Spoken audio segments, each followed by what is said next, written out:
Voilà, merci. Nous allons parler cette fois-ci de la date du 6 avril. Date déclarée chômée payée sur toute l'étendue du territoire national. En commémoration de la lutte de Simon Kimbangu, nous recevons sur ce plateau M. Pius Moulaba. Bienvenue. Oui. Merci. Et M. Yolama Ferdinand, bienvenue. Merci. Vous êtes tous des Kimbanguistes. Hein? Oui, nous sommes. Kimbanguistes d'où? Il y a deux Kimbanguistes, non? Il y a Kimbanguistes de Mokoto et Kimbanguistes de Centrale. Vous êtes d'où? Nous sommes de l'église Kimbanguiste. L'église Kimbanguiste est une et indivisible. L'église a son siège en Kamba, Nouvelle-Jérusalem, là où Papa Simon Kimbangu avait débuté son ministère le 6 avril 1921. C'est d'ailleurs la date qui est reconnue. Et l'église Kimbanguiste a un seul chef spirituel qui s'appelle Papa Simon Kimbangu Kiangani, qui a ses conseillers en Kamba. C'est cette église qui a sa personnalité juridique. Alors, si les autres, peut-être que vous faites allusion, des Mokoto, l'église dit ceci, les fidèles adhèrent librement, ils se retirent quand ils veulent. Alors, lorsque vous vous retirez de l'église et vous faites quelque chose à côté, ce n'est pas l'église. L'État reconnaît. On ne peut pas avoir deux associations avec une seule dénomination. Alors, l'église kimbanguiste reste une et indivisible. Voilà. Nous sommes venus du Donc, centre. Je comprends. Ça c'est le centre. Oui, c'est voilà. ça. Alors, Monsieur Pius, oui. Aujourd'hui, l'église kimbanguiste, demain, va célébrer la date du 6 avril, qui sera déclarée chômée. Chômée payée. Alors, pour vous, qu'est-ce qu'on peut retenir d'abord de cette date? Oui, merci beaucoup pour la question. Pour retenir de cette date, il faut d'abord partir de l'histoire. De l'histoire de l'Afrique, c'est-à-dire l'Afrique était un continent très glorieux. Il y avait des civilisations glorieuses, un passé vraiment que tout le monde connaît, malheureusement cache. Mais au cours de l'histoire, il y a eu l'arrivée des Occidentaux et par les royaumes Congo, on a eu le baptême de Nzingankuvu. Le baptême, c'était un assainissement, c'est-à-dire on l'a récupéré sur le plan spirituel. Et c'était ça la chute de l'Afrique qui a commencé jusqu'à arriver à la traite négrière. Nos frères sont allés comme esclaves en Amérique. Et enfin, c'est la colonisation qui est arrivée. Mais comme Dieu ne laisse pas ses enfants, il a fallu qu'il puisse avoir quelqu'un, à l'instar de Moïse comme chez les Égyptiens, et disons en Égypte, pour le peuple d'Israël. Et aussi, Simon Kimbangu est apparu en 1921 pour restaurer, réhabiliter l'homme noir qui était déjà devenu comme les rebuts de l'humanité. Il a été rejeté par tout le monde et sa situation était pire que la mort. L'esclavagisme, on coupait les mains pour récolter les veillards, on faisait tout. On pouvait avoir un seul blanc qui pouvait coloniser tout un village, on les transportait. Les Noirs étaient devenus comme un moyen de transport jusqu'à ce point-là. Et personne ne pouvait revendiquer. C'est-à-dire qu'il y avait un problème. Et le problème est d'abord spirituel. Alors il fallait quelqu'un qui vienne pour réhabiliter, libérer, chercher à redonner la vie à cet homme-là qui a été perdu. Et c'est ça le travail que Simon Kimbangu a pu faire. Voilà, le travail de Simon Kimbangu. Aujourd'hui, cette date-là, telle que le chef de l'État vous a promis, est-ce qu'aujourd'hui, ça vous réjouit? Ça nous réjouit, ça doit vous réjouir aussi, parce que sans Papa Simon Kimbangu, vous ne serez pas là où vous êtes aujourd'hui, journaliste. Comment ça? Comment ça? Imaginez en 1921, comme l'a dit mon confrère tout à l'heure, nous étions chosifiés, nous étions vendus comme des animaux. Il y avait des eaux humains où on faisait circuler nos ancêtres. Alors il fallait quelqu'un, et ce quelqu'un-là, c'est Papa Simon Kimbangu, en 1921, qui se lève, qui dit haut et fort qu'il ne faut pas les haïr. Ce sont nos semblables. Ils ont la peau blanche, nous avons la peau noire, nous sommes égaux. Il a prêché l'égalité, il a prêché la liberté, il a prêché l'indépendance, il a prêché l'amour du prochain et il dit, l'homme noir deviendra, moi j'ai été envoyé pour libérer le peuple Congo, le peuple africain et l'opprimé du monde entier. J'ai été envoyé pour les libérer, les réhabiliter, les ramener, les réhabiliter et les placer dans la place d'Adam. Parce qu'il faut comprendre que la première créature humaine, Adam et Ève, étaient de noirs. De là jusqu'à là où, jusqu'à la naissance de Jacob et Ésaü. Ils étaient des noirs. Voilà. Sont des noirs. Sont de noirs. Vous aviez des informations par rapport à ça? Tout à fait. Alors, c'est de cette façon qu'il faut comprendre que Papa Simon Kimbangu est venu réhabiliter. Pourquoi? Parce que Jésus-Christ répond qu'il était venu d'abord pour les brebis perdues de la maison d'Israël. Parce que lorsqu'un serviteur de Dieu vient, il a d'abord une mission spécifique pour un peuple. Et par la suite de cette mission s'étend au reste ou à l'humanité tout entière. Mais ce Jésus n'était pas cru à cause de l'incrédulité des Juifs. Il a dit, ce royaume vous sera enlevé et sera donné à une autre nation qui en rendra le fruit. Et il dit, si vous m'aimez, vous garderez mes commandements et j'enverrai un autre consolateur, l'esprit de vérité qui restera avec vous éternellement. Et vous vous souviendrez que depuis le XVIIIe siècle, en 1706, en Banza Congo, lorsque les colonisateurs, comme il a dit, sont venus, il disait qu'il nous a apporté la bonne nouvelle, ils nous ont apporté le christianisme et consorts, parce que les rois reconnaissent. Ça, c'est un point très important. Le roi Léopold II, en accueillant les missionnaires, il leur dit, ces gens que nous sommes venus coloniser connaissent Dieu, qu'ils appellent Mungu, Mbidjamukulo, Nzambia Pungu, selon les différentes dialectes. Ne venez pas les apprendre les choses qu'ils connaissent déjà. Ils savent que voler c'est mauvais, faire ceci c'est mauvais, donc apprenez-les. Cherchez les passages bibliques tels que heureux les pauvres car le royaume de Dieu leur appartient, les riches ne peuvent pas hériter le royaume, pour les endormir afin que nous puissions nous approprier de leurs richesses. Et maman Kimpavide qui apparaît, qui leur dit, non écoutez, malgré ce que vous nous apportez, nous avons notre Dieu. Et ce Dieu-là, c'est Kimbangu. Kimbangu? Oui. Dieu. Dieu. Ça, c'est Maman Kimpavite, la prophétesse, qui avait dit, depuis 1706, elle est brûlée vive avec son bébé. Et il dit, prenez ce bébé, il va vous sauver. Ils ont refusé, ce bébé est sorti sous forme de pigeon. Et ce bébé qu'on a suivi, ce pigeon qu'on a suivi jusqu'à tout près d'Nkamba, alors là où devrait naître Papa Simon Kimbangu. Alors, quand Papa Simon Kimbangu naît... Ça, c'est une mythologie ou bien... Ce n'est pas une mythologie, c'est une histoire vraie, vérifiée, vérifiable. Histoire vraie. Écrit, les livres sont là, les Occidentaux ont écrit parce que nous, si c'est une histoire blanche, on est prêt à étudier Napoléon Bonaparte, Jeanne d'Arc, mais quand on parle de Kipavita, de Simon Kimbangu, c'est mystifié parce que ce sont des Noirs. Alors, Papa Simon Kimbangu, en 1921, a prôné la libération de l'homme. Et Kimpavita, c'était en quelle année? C'est en 1706. 1706. Si, qu'elle a prophétisé si Papa Simon Kimbangu. 1700. Et à l'époque, avant même la naissance de Papa Simon Kimbangu, on évoquait le nom Kimbangu. Kimbangu Fulamwana, il est mort, né pouvait ressusciter. Et Kimbangu, là, c'est... Il ressuscitait le mort.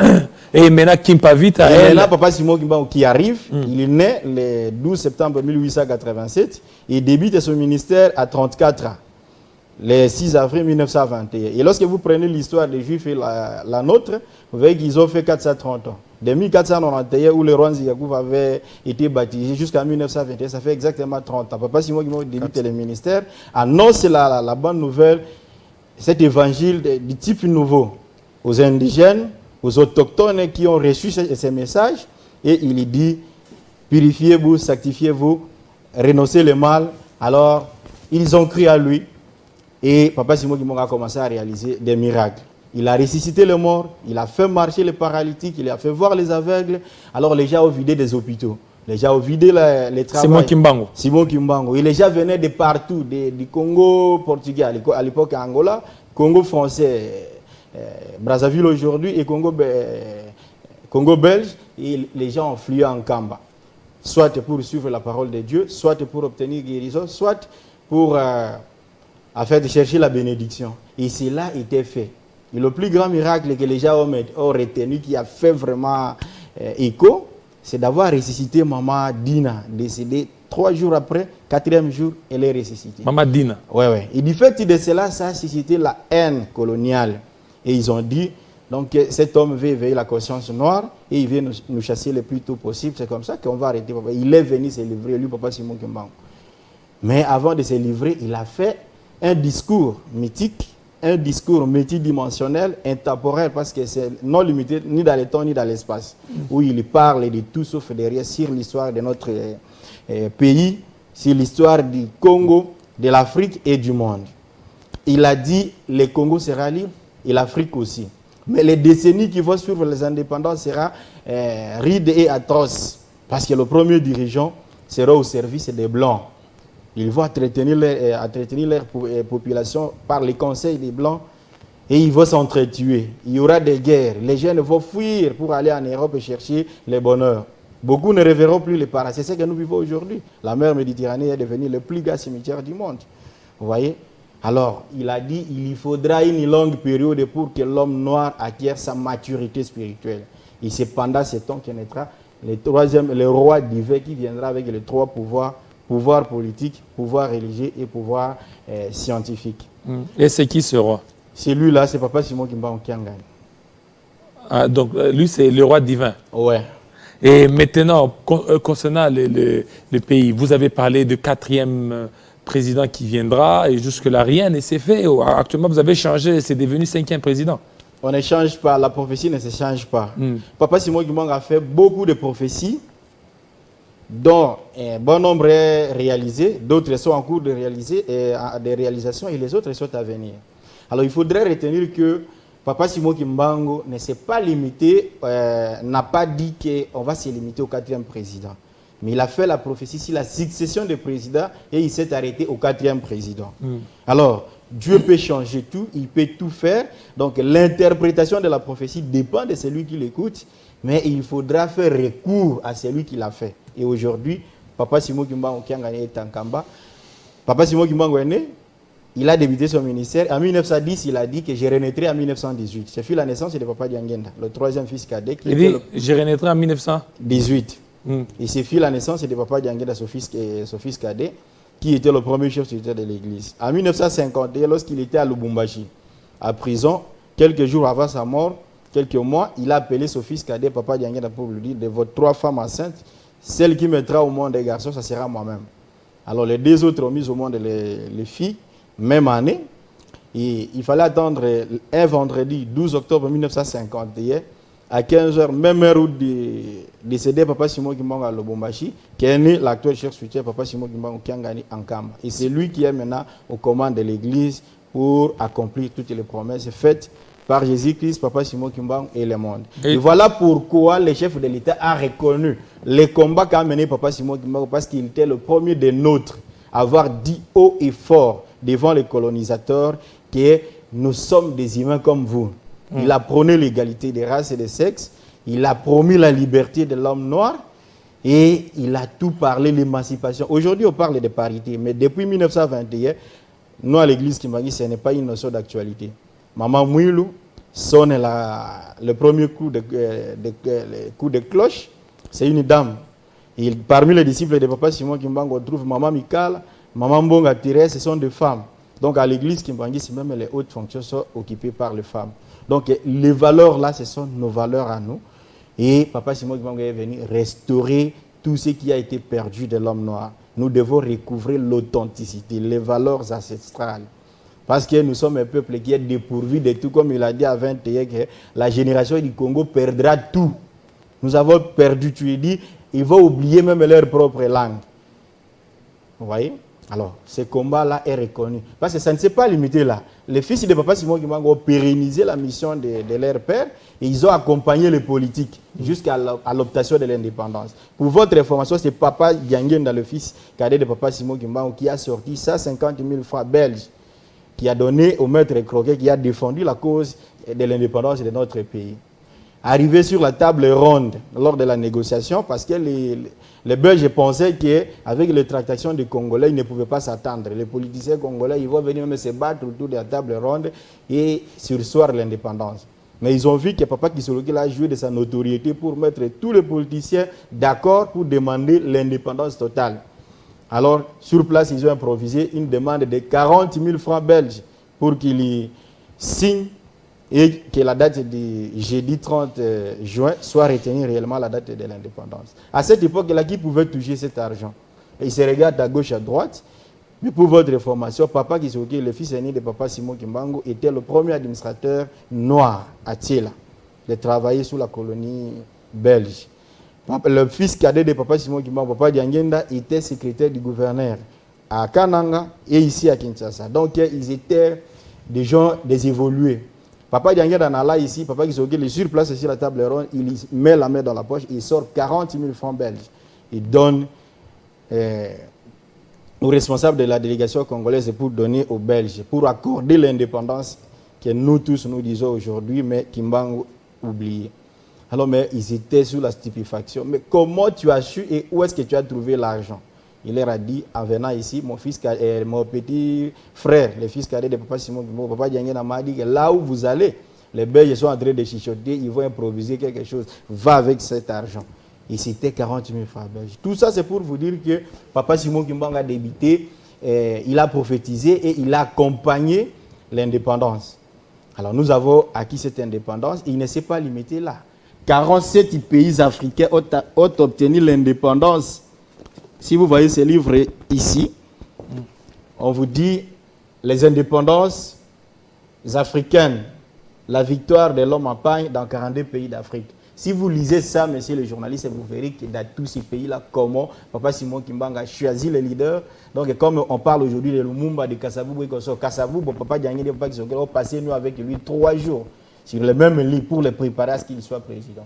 Donc, bref, aujourd'hui, si le chef de l'État reconnaît ces combats et accorde une journée du 6 avril comme férié, chômé et payé, c'est pour la méditation de tous les Congolais, des Africains et du monde entier. Alors, le combat de Papa Simon Kimbangu qui était un combat pacifique pour la libération. Monsieur Ferdinand, plutôt Monsieur Pius, oui. Alors, il y a certains Congolais qui ne s'approprient pas de ce combat, qui laissent ce combat aux simples kimbanguistes que vous êtes.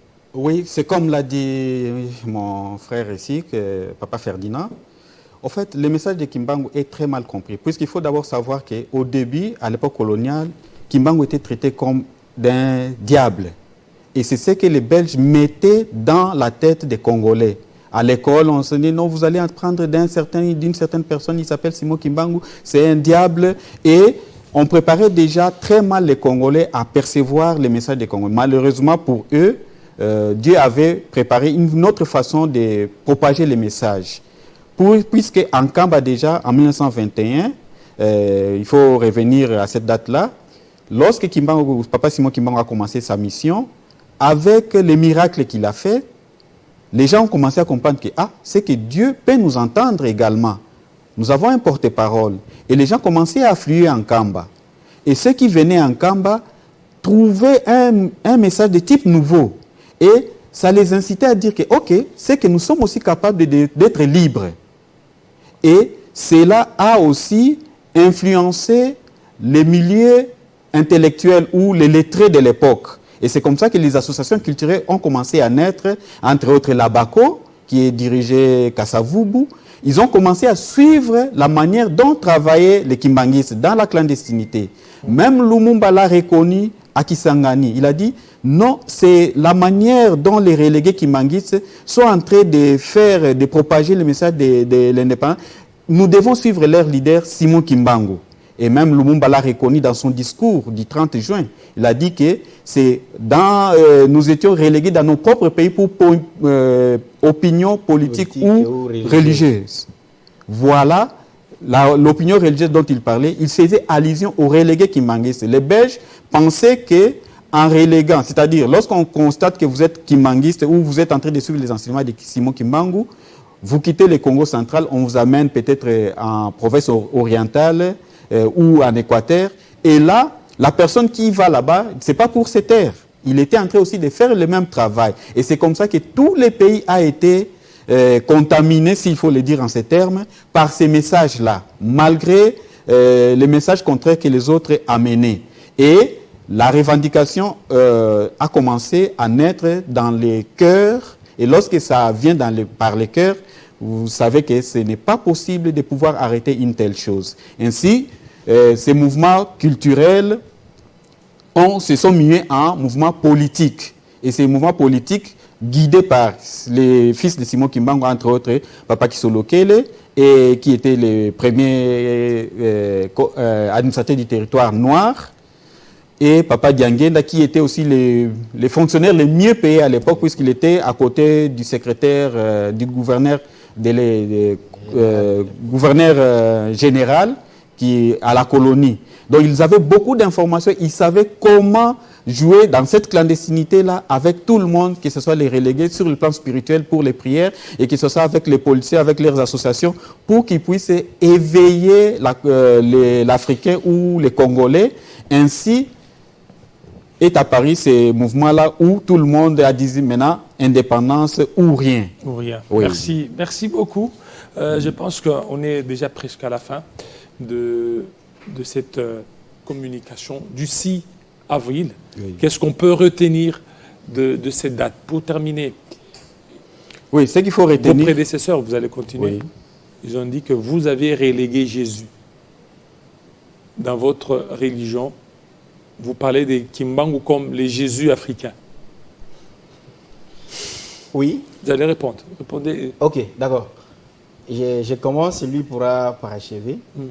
Bon, c'est par ignorance. Par ignorance. Par ignorance. Il faut préciser que Papa Simon Kimbangu, s'ils disent ça, ils ont tort, ils ont raison. Ils ont raison parce qu'eux parlent de Jésus de Rome, les Jésus fabriqués, les Jésus de colonisation que les églises missionnaires nous ont apportés. Les Jésus qui a servi, les églises qui ont servi la colonisation. À l'époque, vous savez très bien. Donc, ces églises-là sont venues au service de la colonisation. Alors, ils nous ont apporté un Jésus de colonisation et Jésus de l'esclavagisme. C'est Jésus fabriqué de Rome.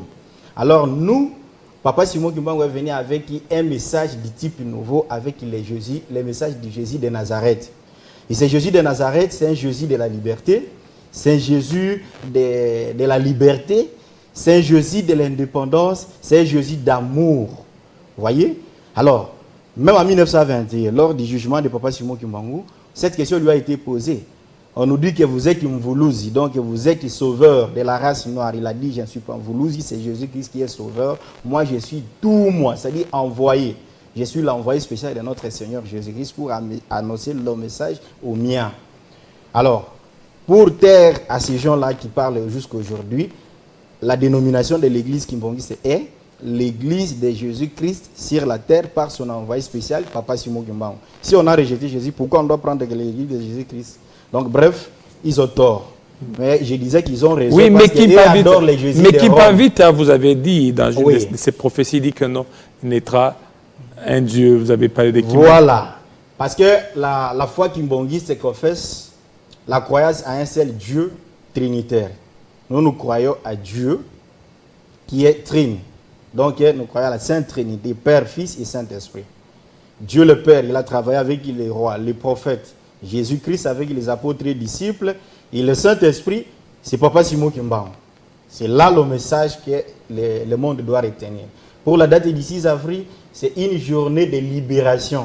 C'est une journée d'indépendance. C'est une journée de paix. C'est une journée de libération de l'homme noir dans les jours coloniaux et dans les jours sataniques et dans la domination coloniale. Malheureusement, si nous continuons à souffrir jusqu'à aujourd'hui, c'est parce que les politiciens et les politiques n'ont pas respecté les consignes données par Papa Simon Kimbangu. Il a dit, même à tous ces 42 pays africains, lors de l'accession de vos pays à des indépendances, n'adhérez pas aux Nations Unies. N'adhérez pas au Fonds monétaire international, la Banque mondiale, ainsi de suite, parce que ce sont des instruments au service du néocolonialisme. Et c'est ce que nous vivons parce qu'ils ont adhéré à ces institutions-là qui continuent à nous recoloniser d'une autre façon. Et maintenant que le roi divin est venu avec les trois pouvoirs, il a dit, fini avec le règne de Jacob, maintenant c'est le règne d'Ésaü. Donc Papa Simon Kimbangu est en train de réaliser la réhabilitation de l'homme noir. Le règne d'Ésaü. Oui, le règne de Jacob a pris fin. Et le règne d'Ésaü, c'est lequel? D'Ésaü qui commence. C'est avec qui le règne d'Ésaü? Le règne d'Ésaü, c'est la race noire qui doit reprendre la place d'Adam. Oui. Ésaü qui a vendu son droit d'aînesse. Si. Oui, papa.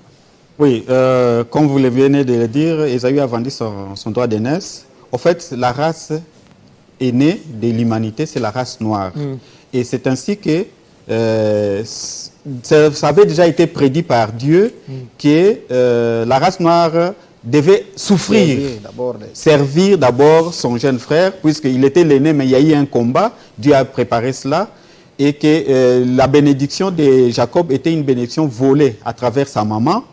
Et lorsque Ésaü est venu pour avoir la bénédiction de son père, il lui a dit, malheureusement, ton frère l'a déjà prise, alors toi tu dois travailler sous lui, mais viendra un moment où tu vas être libéré. Et celui qui est en train de nous amener à cette libération-là, c'est Papa Simon Kimbangu Kiangani, avec les mouvements qui a commencé depuis 1921 et jusqu'à ces jours. Aujourd'hui, par exemple, nous avons une habitude que nous constatons que c'est du bien, mais c'est une forme de colonisation.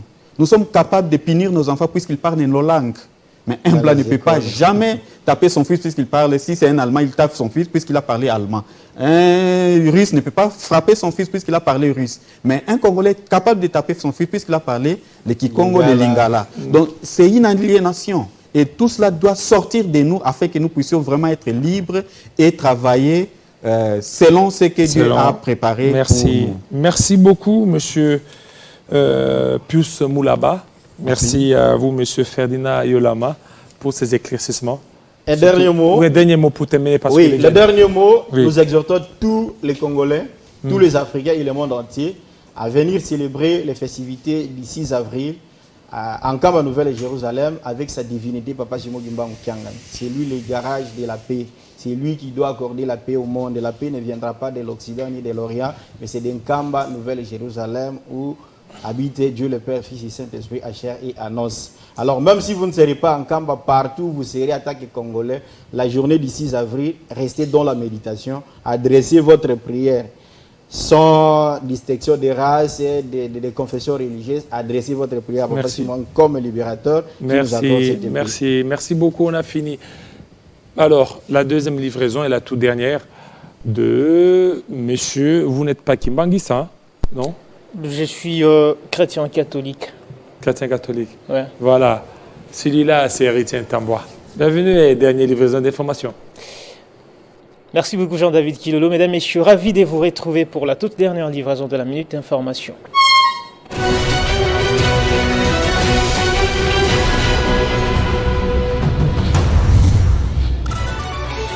Le gouvernement de la République condamne les propos du cardinal Fridolin Ambongo tenus lors de la messe pascale. Il estime que ce dernier devrait clarifier ses propos, d'autant plus que ceux-ci s'apparentent à un soutien à tous ceux qui ont pris les armes contre le pays.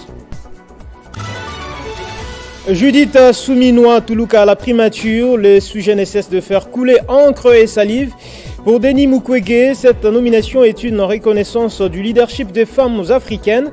Le porte-parole de l'Amouka Prince Peng, quant à lui, estime que Judith Souminois est une fusible que le président de la République pourra faire sauter et faire porter tous les échecs. Désengorgement de la prison centrale de Makala, près de 94 détenus du centre pénitentiaire et de rééducation de Kinshasa, ex-prison de Makala, ont été libérés hier mercredi, portant ainsi à 357 les nombres de prisonniers libérés en une semaine. En dehors de nos frontières au Togo, les élections législatives et régionales qui devraient se tenir le 20 avril sont reportées, a annoncé mercredi la présidence togolaise sans préciser des nouvelles dates. Ce report fait suite à la demande du chef de l'État de procéder à une deuxième lecture de la loi de révision constitutionnelle contestée par l'opposition et la société civile. L'organisation du traité de l'Atlantique Nord OTAN célèbre ce jeudi 4 avril ses 75 ans d'existence. Selon plusieurs experts, l'organisation qui compte à ce jour 32 membres se retrouve confrontée à de multiples défis majeurs, dont le soutien à l'Ukraine contre la Russie. Réunis depuis mercredi à Bruxelles, les ministres des Affaires étrangères des pays de l'OTAN doivent discuter de la création d'un fonds d'aide à Kiev à hauteur de 5 milliards d'euros sur 5 ans. Merci de nous rester fidèles, mesdames et messieurs. L'actualité reste en continu sur votre chaîne et sur les www.télé50.cd. Retrouvez toute l'actualité en continu sur www.télé50.cd.